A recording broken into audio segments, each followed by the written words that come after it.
When will I ever learn? The Sacramento Kings were up by 30 points with just under 10 minutes remaining in the third quarter when I sent this tweet out. The NBA done messed up and pissed the Kings off. Well, from the second I sent that tweet, the Chicago Bulls came roaring back with a 29-9 run, and the Kings nearly, for the second time in a month, blew a massive lead on the road and lost. Well, thankfully, they learned from their mistake in Phoenix. The Kings hold on and narrowly avoid disaster, defeating the Chicago Bulls 123-115. They are 10 games over 500, and you are listening to Locked On Kings. You are Locked On Kings, your daily Sacramento Kings podcast, part of the Locked On Podcast Network, your team every day. And now, ladies and gentlemen, it is that time for another episode of Locked On Kings.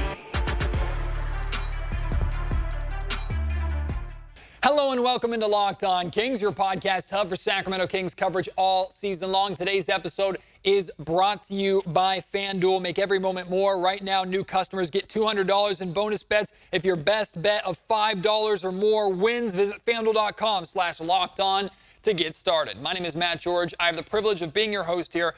I'm a Sacramento sports anchor and reporter for ABC 10 News. And you would think, not just after the 6 years that I've been hosting the Locked On Kings podcast, not just after the 8 or 9 years, 9 seasons that I've been covering the Sacramento Kings professionally, you would think after the lifetime of being a Sacramento Kings fan that I would learn to never trust a Kings lead ever. No matter how big it got, what portion it is in the game, never trust a big lead by the Sacramento Kings because for some reason, they'll always let you back in the door. I think it was 2009, if I'm not mistaken, that the Kings came back from, they were down like 34 points or something like that in Chicago. They came back, I think, led by Tyreek Evans and Ime Udoka, if I'm not mistaken. They come roaring back to pull off an epic comeback in Kings history, one of the bright spots in an ultimately really, really poor Kings season.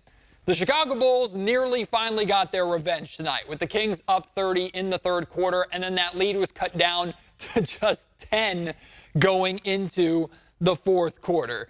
It's easy to laugh about it now that the Kings are on the right side of the result, even though it was a pretty embarrassing collapse. We're going to talk about what went wrong. We also have to talk about all of the good from this game, because there was a whole lot of good from this game. But let's talk about that disaster that the Kings nearly pulled off, right? Or it nearly happened to them again. I mentioned a 29-9 run by the Chicago Bulls. There were like a little over 9.5 minutes remaining in the quarter. And from that point, the Bulls just completely took over. They got to within 3 points with just a couple of minutes remaining. So the Bulls nearly completed this comeback. So let's talk about what went wrong really quick for the Sacramento Kings before we talk about what I'm excited to talk about, which is the great performance for De'Aaron Fox. What went wrong for the Kings? Well, the Kings had 24 assists in the first half. 24 of their 28 made field goals came off of assists in the first half. In the second half, they had only 9 assists on 14 made field goals. They finished the game with 33 assists total. So what does that tell me? One, the ball wasn't moving nearly as much as it was in the first half, but of course, in order to have an assist, you have to make a shot. And the Kings' shooting percentages plummeted in the second half compared to the first half. I don't know if you want to call that. The Kings were just shooting so well in the first half and opening couple of minutes of that third quarter that you just knew it wasn't going to last, or if the tired legs of a second night of a back-to-back caught up for the Kings. Whatever it was, the Kings' second half shooting percentages were nowhere near the first half. The Kings shot 62% from the field and 50% from three-point range in the first half. In the second half, 35% from the field, 28% from three-point range. So they fell off a cliff offensively, shooting-wise. Now, we also have to give the Chicago Bulls a lot of credit. They are a good defensive team, even though they're not a good team overall. They're a solid defensive team. They have a lot of good defenders on that roster, including Alex Caruso, who I want even more after tonight's game than I wanted going into it, in terms of the Kings trying to trade for him at this trade deadline. We'll talk about at the end of the podcast what I'd be willing to give up for the Kings to go out and get Alex Caruso if there's even a slight chance that he is available. We'll talk about that later on. But credit to the Bulls defense. They kept fighting. They fought hard. They didn't quit, especially after losing basically their franchise guy in Zach LaVine, who it was announced earlier today that he's going to have a surgery on his foot, I believe, and miss the remainder of the season. Tough blow for them. And we thought that Zach LaVine was going to potentially be on the move. Not to Sacramento necessarily, but he was definitely being shopped, to put it lightly. Well, his season is over. That could have taken the wind out of the Bulls' sails, especially being down 30 at home. They kept fighting. So credit to them. They made really, really good defensive adjustments in the second half. As soon as they smelled blood, they kept pushing, they kept fighting, got that crowd involved, and made it a game. The Kings were also doing a really, really good job getting out in transition. They had 20 fast break points in that first half. They had just 4 fast break points in the second half. Now, the Bulls are one of the best, if not the best, transition defense team in the league. They do not allow you to score in transition. They didn't do a good job of that in the first half. In the second half, they figured that out a little bit more. And the Kings only had 16 points in the paint in the second half compared to Chicago's 32. So a number of things went wrong in the second half compared to the first half. And honestly, I should probably be more upset about this blown lead than I am. And I probably would have been had the Kings found a way to lose this game. But especially considering a handful of games ago, after a Kings win in Memphis, I was as frustrated as I've ever been this season, or pretty close to as frustrated as I've ever been this season. I had that pretty negative reaction to that win, which many of you disagreed with that reaction. You were happy that even though it was an ugly basketball game, the Kings found a way to win. I had higher standards and higher expectations. So maybe it's a little hypocritical that I'm not as angry and not as frustrated and not as upset in this win where they blew a 30-point lead than I was in that win where they didn't blow a lead at all. They just barely found a way to beat our super shorthanded Memphis Grizzlies team. Regardless, I mean, a lot of what has to do with me not being frustrated, of course, the Kings getting the win, but also how well the Kings played in that first half, specifically how well De'Aaron Fox played in that first half. First and foremost, happy first birthday to baby Rain Fox. Of course, De'Aaron Fox's son. Was sitting courtside with Fox's family, including his wife, Rasay. Really cool to see them. They were sitting right by the Kings bench, so he was a major topic of conversation. Of course, De'Aaron Fox really does like Chicago. Whether his family is there or not, he likes playing in Chicago. Last time he was in Chicago, he hit that pull-up game-winning 3 to win the game, and that was his famous I'm effing nice game, an I'm effing nice moment from last season, right? So Fox already has fond memories of playing in Chicago.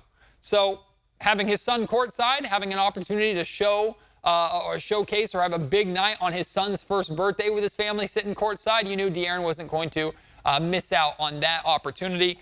He was just awesome tonight.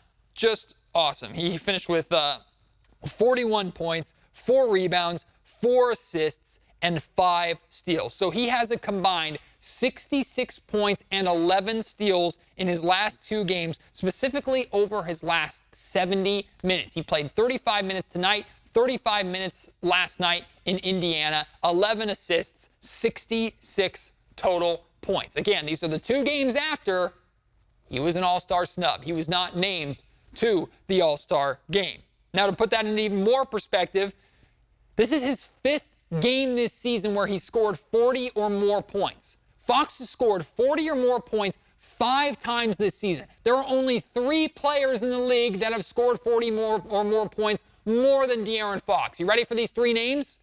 Giannis Antetokounmpo, Luka Doncic, and Joel Embiid. 3 guaranteed first ballot All-Stars. 3 All-Star starters, even though, unfortunately, Joel Embiid is hurt and is probably going to miss the All-Star game.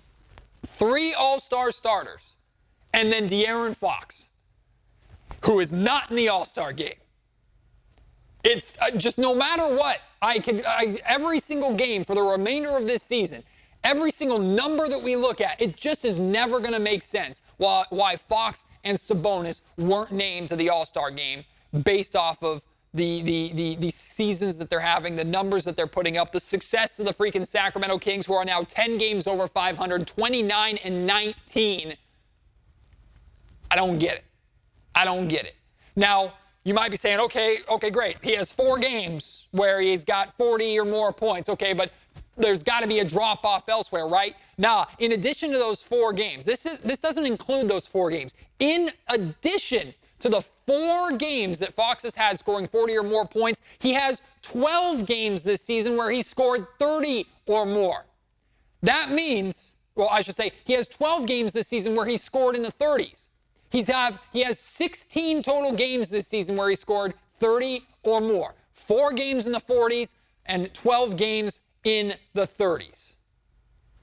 These are the scoring numbers that everybody said De'Aaron Fox didn't have last season. That's why Damian Lillard got in over Fox last season. That's why Damian Lillard was named an All-Star initially and De'Aaron Fox was named an injury replacement. Because even though De'Aaron Fox was on the better team, Damian Lillard, even the Portland Trail Blazers sucked, but look at the scoring numbers that Damian Lillard's putting up. Okay, so De'Aaron Fox has the good team and the scoring numbers this year. Nope, doesn't make it. It does not make sense. It does not make sense. But what does make sense is that De'Aaron balled out in Chicago, and he balled out on his son's birthday. By the way, the last time De'Aaron scored 40 points in a game was a loss against the Portland Trail Blazers. The day after Christmas, De'Aaron scored 43 points in that loss, and that was a bad loss at the time, right? De'Aaron went off. Everybody else sucked. It was a rough way to finish off the Christmas season, right? But it's been a while. It's been a while from all of January. No 40-point games for De'Aaron. He comes back, has a big night tonight. I don't know if it's because he's pissed off about the All-Star vote. I don't know if he loves just playing in Chicago. I don't know if that was all for Baby Rain. Maybe a combination of all 3. But it was great to see De'Aaron have the night that he had. And he was not alone in his big night. He also got another great night from his bench duo of Malik Monk and Trey Lyles. We'll talk about that. We'll talk about Domantas Sabonis and history that we thought he made that turns out he actually hasn't. A correction on some Kings history numbers, or historic numbers that we'll lay out. Plus, of course, like I mentioned, want to talk about Alex Caruso. We'll get to all of that here in just a second. Like I said at the top of the show, today's episode of the Locked On Kings podcast is brought to you by FanDuel. Happy Super Bowl to all of those who celebrate from FanDuel, America's #1 sports book. Of course, we got to get through this week, the Pro Bowl week. It's especially more disappointing and boring, and let's just get it over with because the San Francisco 49ers are, of course, in the Super Bowl. And if you're like me, you love Super Bowl time because you're all about finding the best spot on your couch, right? Finding the perfect snacks and also finding the fun bets and the fun ways for you to make money while enjoying the game and enjoying that Super Bowl Sunday. Well, FanDuel is the perfect place to place some of those bets. You can bet on so many different things. Fun prop bets, side bets, bets involving the national anthem, bets involving who's going to win or lose the coin toss, who's going to score the first touchdown, who will score a touchdown, period, how many points will be scored, so much more. There's so many ways for you to have fun and get creative with your bets on Super Bowl Sunday on FanDuel. And if you're thinking about giving it a try, new customers, if you join today, you'll get $200 in bonus bets if your first bet of $5 or more wins. So sign up right now. Place that $5 bet on anything. Place it on the Sacramento Kings and Cleveland Cavaliers game on Monday or whatever. Something in between now and then. If that bet wins, there's $200 in bonus bets that you can use to have some fun on Super Bowl Sunday and ultimately make more money. Visit FanDuel.com/lockedon to sign up. That's FanDuel.com/lockedon. FanDuel, make every moment more, an official sportsbook partner of the NFL. For the second straight game, the bench big two, as I call them, Malik Monk and Trey Lyles having big nights. We'll start with Malik, 22 points, 7 assists, 5 rebounds off the bench. That means in these last 2 games combined, he has 45 points and 13 assists. Remember, the 4 games before that, he only had a combined 22 points in those 4 games. So Malik is coming back. The Sacramento Kings are definitely in need of that. But as much as I love the scoring from Monk, I love those assists. You know how much I love those assists. Monk has more 20.5 assist games off the bench than anybody in the league this season, and it's not particularly close. That's why I believe he should be, if not the front runner, at least in the top 3 for the 6th Man of the Year conversation. Although, if the Kings can't get All-Stars, I don't know how they're going to get that award, even though they're a winning basketball team. Then there's Trey Lyles, who I mean, he might as well have been on the that NBA Jam arcade game, coming into the game with his hands on fire. Trey Lyles could not miss from three-point range in the first half. He finished with 16 points, 5 of 7 from deep. Again, all 5 of those threes came in the first half. Also had 5 rebounds and 2 steals. He now has a combined 29 points in the last 2 games. Before yesterday's game against the Indiana Pacers, in the loss to the Miami Heat, the Sacramento Kings bench did nothing. I don't know if that fired those two up, fired the Kings bench up, period, because Davion Mitchell had some good moments. JaVale McGee had some good moments in this game as well. Like, the Kings bench has shown up over these past couple of games. And, of course, when the Kings are getting a nice boost from their bench in addition to the starting firepower that they have, even though their starters tonight weren't great, right? It was De'Aaron Fox with his big 41. I think the next closest was Harrison Barnes no, Domantas Sabonis with 13. I think Harrison had 11. And then I think, if I'm not mistaken, both Kevin and Keegan both had single digits. So the starters weren't the best scoring-wise, especially compared to last night when the Kings had 4 players finish in with 20 or more points and 6 total players finishing in double figures. But if you can get a good output from your bench on a night where De'Aaron's going for 41 and you're getting a triple-double from Domantas Sabonis, oh yeah, the Kings are going to be a tough team to beat. So shout out Monk, shout out Lyles, the great performance that they had off the bench. Speaking of Domantas Sabonis, I already kind of spoiled it there. He got his 14th triple-double of the season tonight. 13 points, 14 rebounds, and 10 assists. One of those more quiet triple-doubles, especially compared to the offensive performance that he had the night before in Indiana. I think this is important to note. Again, speaking and sticking with the kind of all-star snubbing theme, Domantas Sabonis had 5 rebounds and 4 assists. Actually, it might have been the other way around. It was either 5 rebounds, 4 assists, or 4 rebounds, 5 assists, or maybe it was 6 and 5. I honestly don't remember. I should have written it down. But he had a lot of rebounds and a lot of assists in the first 6 minutes of action tonight. Way more than Karl Anthony Towns had in 35 minutes of action last night. But Karl Anthony Towns got named an All-Star. Domantas Sabonis did not. I'm going to keep beating that dead horse, apparently.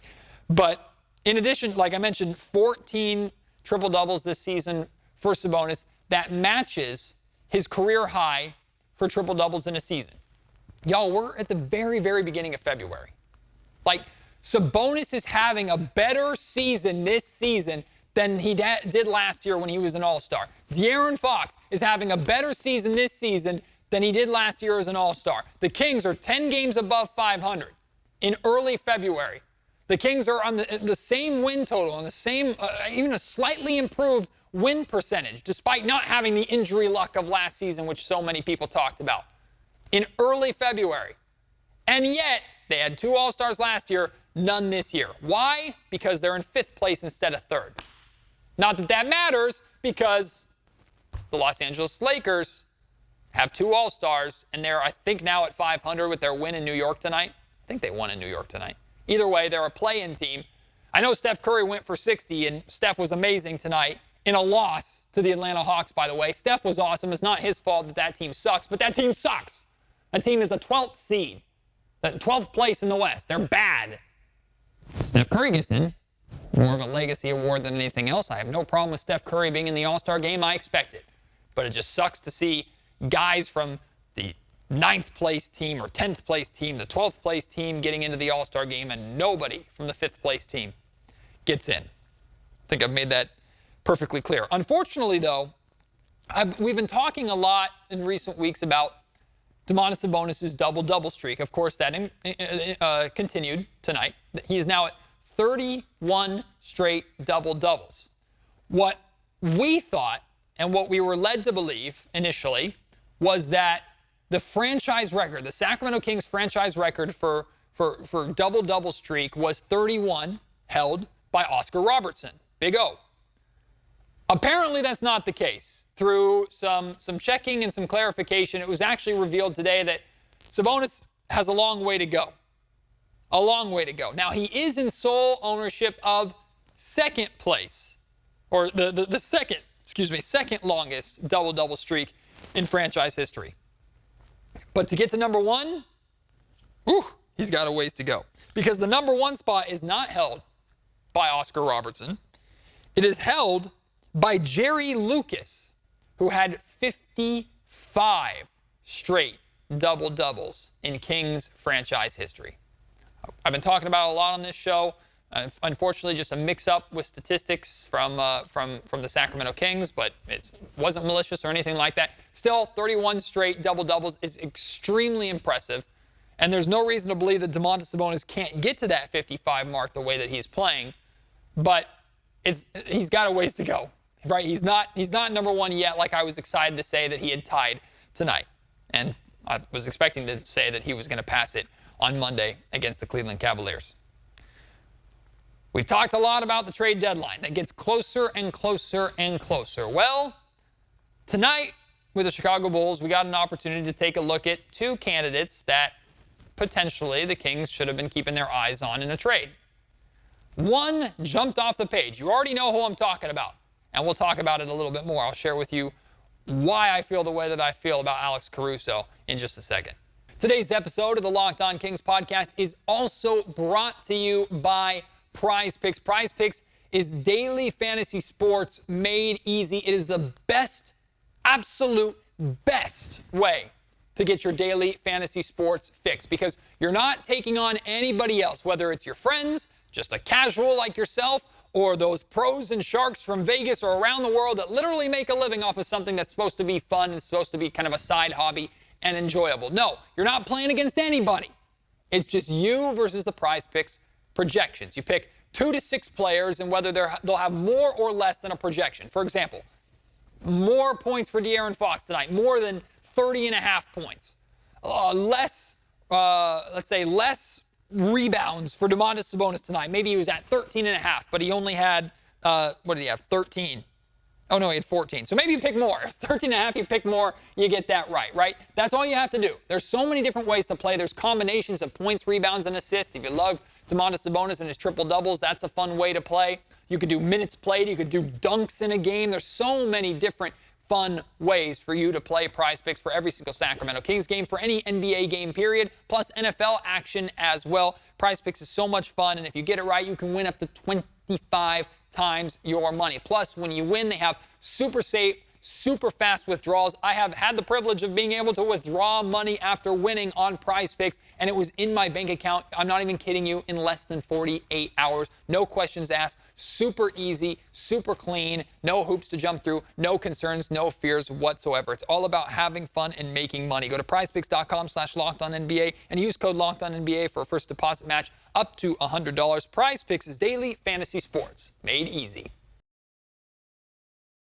Two names that I was keeping my eye on tonight with the Kings taking on the Chicago Bulls. Two names, Alex Caruso and DeMar DeRozan. Now, one of them has had a bigger career than the other. One of them is a lot more well-known than the other. Of course, I'm talking about DeMar DeRozan.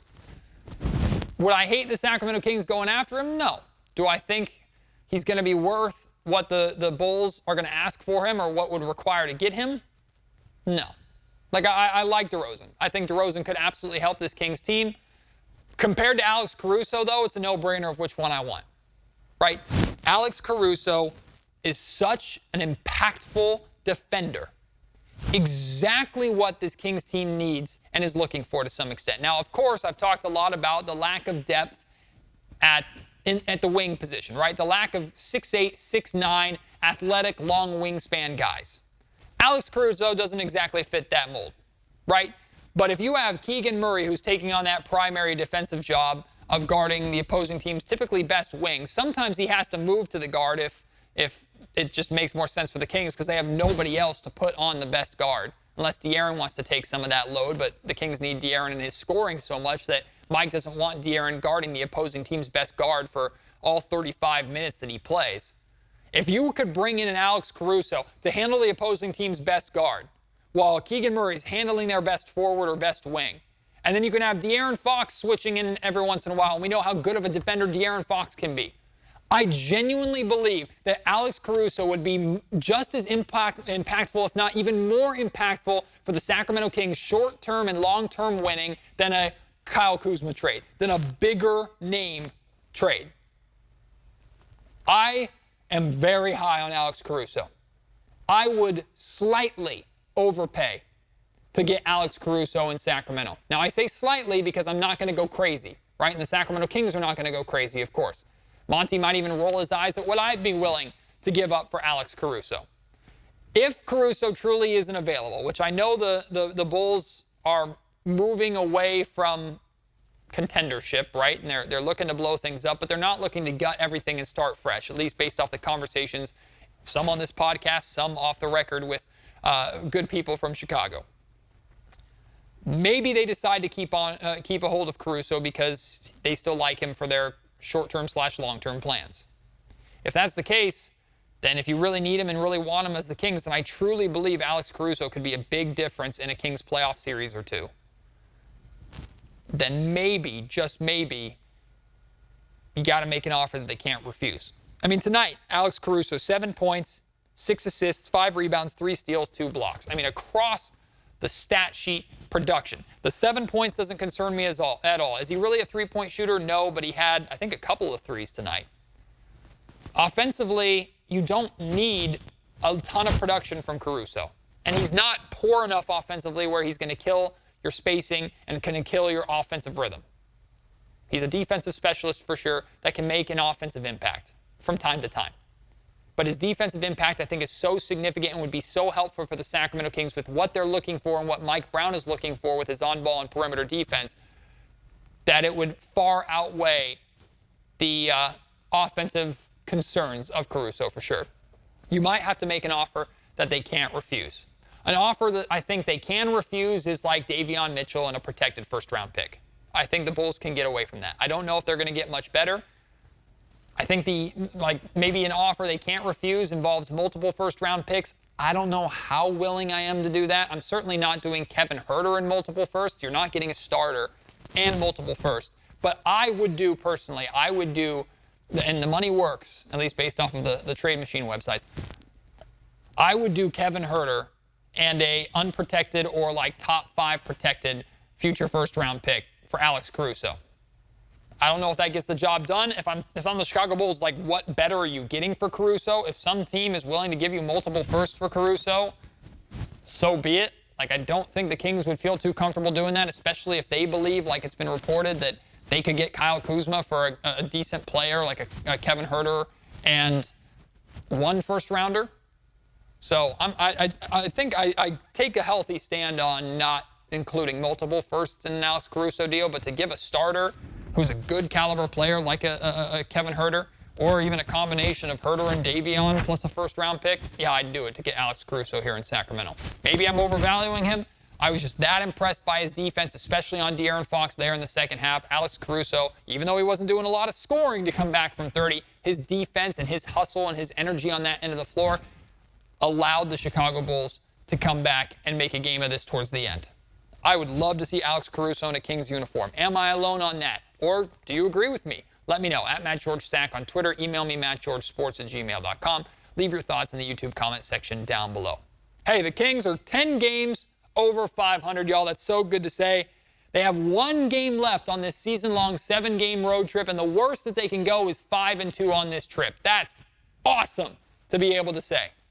And I think the Kings have a very, very good chance of winning in Cleveland and going home 6-1 on their 7-game road trip. That right there is what great teams do. Not good teams, great teams do.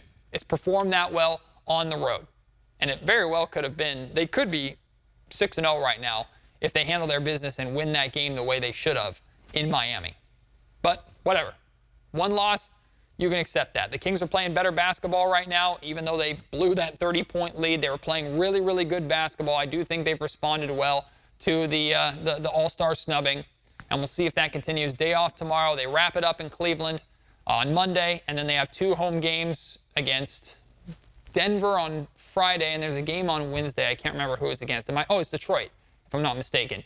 And then they're back on the road for a couple of games, including Super Bowl Sunday against the Oklahoma City Thunder, which I don't know why. I do not know why they have NBA games on Super Bowl Sunday, but I guess it is what it is. Speaking of which, for those of you who don't know, I guess, I work for ABC 10 News in Sacramento too, so I don't just cover the Kings. The Kings are my primary coverage, but We cover all sports in Northern California, local sports, prep sports, whatever it may be. And of course, with the San Francisco 49ers to go into the Super Bowl, that means we're going to the Super Bowl. It's going to be an incredible experience going to Las Vegas. So I will be in Las Vegas for the Cavs game on Monday and for the 3 games next week, including the Super Bowl Sunday game. So this will be the first time this season that I'm missing Kings home games. I will miss both of them, unfortunately. So if you're going to those games, I'm so sorry. I will not be there.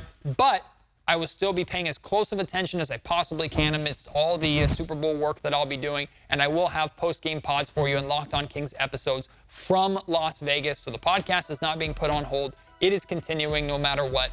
So I hope you will continue to support me. And if you're going to Vegas to be there for the Super Bowl shenanigans and festivities, hey, let me know. I'd love to bump into you and say hi. Really appreciate your support. As always, can't wait to have you join me on the next episode of Locked On Kings. Until then, my name is Matt George. You've been listening to the Locked On Kings podcast, part of the Locked On Podcast Network.